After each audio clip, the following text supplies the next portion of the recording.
De gemeente hanteert op dit stuit eigen regels voor de huisvesting van studenten. Ze mij er alleen nog in de binnenstad en behind in de wenwijken wennen worden. En wat zit daarachter? Waarom die regels?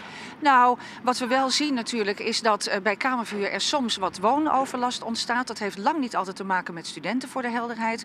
Het kan ook zijn andere groepen die overlast veroorzaken. Maar wij willen graag een geordend woonmilieu. En momenteel hebben we dat ook op die manier goed georganiseerd. Maar na 1 juli maaien studenten overal in de stad waarom te hieren. Want de nieuwe huisvestingswet stiert Ljouwert net aan om kamerverhuur te reguleren. Dat komt omdat Ljouwert een ontspannen, goedkope woningmarkt had en dus geen extra regeljouwing nodig had. Kamerverhuurders verwachten wildgroei.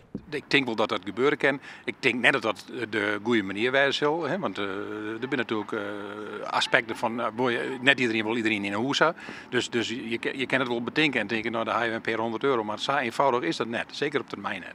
Want? Waarom net? Nou, trots die wilgroei, het is net goed denk dat studenten overal maar wij in Ronum in de stad onvindbaar bewijs spreken, op wat voor manier denk ik maar. Hier in deze flat onder Taringastritten wen je 36 studenten. Dicht bij de binnenstad dat ze studeren, winkelen en uitgaan. Zo maakt het nevens de gemeente.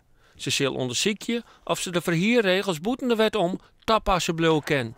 Want oors komt het net goed. Nou, als je extra overlast zou krijgen bijvoorbeeld, doordat er veel meer kamerverhuurpanden bijkomen. Mensen die zich minder gebonden voelen zeg maar, aan hun woonomgeving, zich misschien minder gebonden voelen aan hoe hun huis eruit ziet.